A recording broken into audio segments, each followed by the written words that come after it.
Good evening, I'm Brian Reagan. This is Tyler Kelly. We welcome you to our Twilight Talks on Faith, and tonight we are in Psalm 51, Tyler, 1 and 2, and then 6 through 12, if you don't mind. Have mercy upon me, O God, according to your loving kindness, according to the multitude of your tender mercies. Blot out my transgressions. Wash me thoroughly from my iniquity, and cleanse me from my sin. Behold, you desire truth in the inward parts, and in the hidden part you will make me to know wisdom.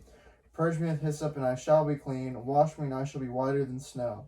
Make me hear joy and gladness, that the bones you have broken may rejoice. Hide your face from my sins, and blot out all my iniquities. Create in me a clean heart, O God, and renew a steadfast spirit within me. Do not cast me away from your presence, and do not take your Holy Spirit from me.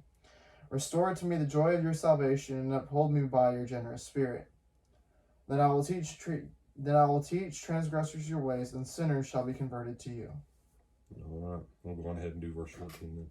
Deliver me from the guilt of bloodshed, O God, that the God of my salvation, and my tongue shall sing aloud of your righteousness. All right. So, obviously, this is attributed to the time of Nathan coming to rebuke David for the sin with Bathsheba.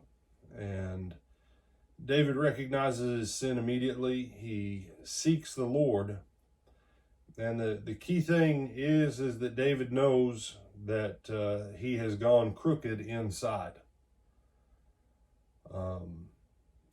And the key with this is not that David went crooked inside when he committed sin with Bathsheba. No. He knew he was already crooked inside. Do you remember the phrase back there in Samuel that starts out this whole incident? In the springtime, when kings went to war. In the springtime, when kings went to war, David stayed at his palace in Jerusalem. David's heart was already off track. He should have gone with his men to the field of battle. And instead he sent his generals. You say, no, I mean, all the other stuff about, then he wouldn't have been there to have seen Bathsheba and blah, blah, blah. Yeah, and Bathsheba, she knew that the king could see down into her room, and she purposely was bathing so that he could see. They were both crooked. They were both crooked. You know, everybody who tries to say, oh, Bathsheba, no. She was crooked in her heart. He was crooked in his heart. I'm not here to discuss Bathsheba. I'm telling you, before springtime ever came for kings to go to war, something had already changed inside David. And when Nathan comes to him and says, you're the guy, at that point, David is jarred, because there's the truth that David knows inside of his core, and that's what he pronounces his judgment on Nathan's story, Nathan's parable. And then when David is told, you're the guy, David realizes how far he's drifted. And the lesson of David is really, it's one of those that people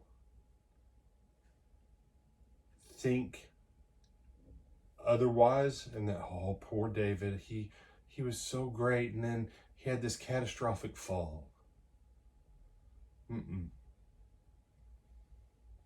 So like I said at lunch, there's the danger of Judas in all of us. There's the danger of David in all of us, male or female.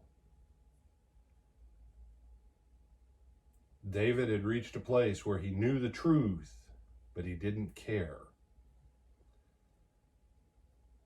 He had forgotten that certain things applied to him, and he's gone awry. And again, that can happen to any of us. You have some thoughts on this, my brother? No, sir. You sure? Yes, sir.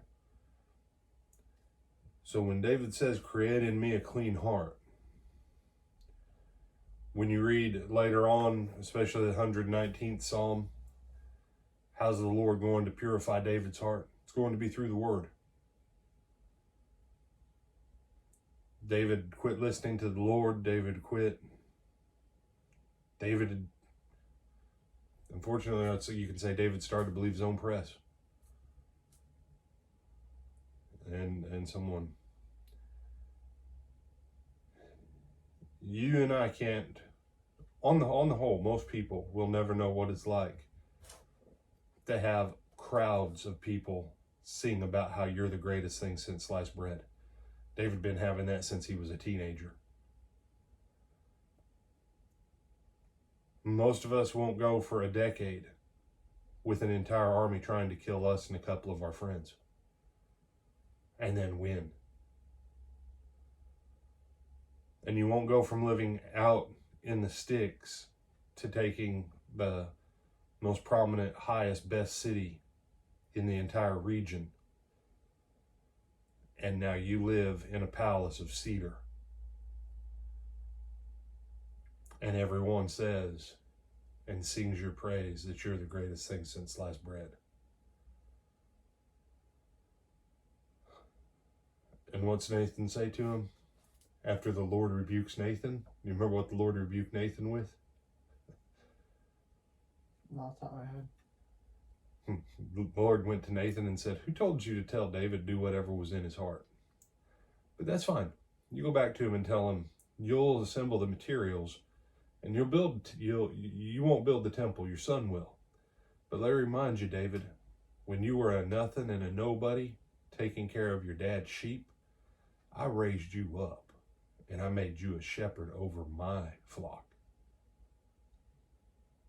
All these things that you think are so important, most of them I never asked for from you.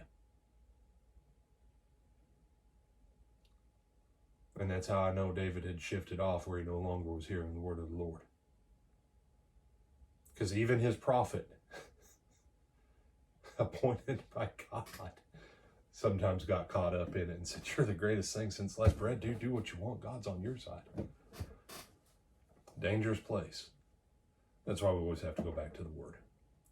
Brian Reagan, this is Tyler Kelly. We bid you good night.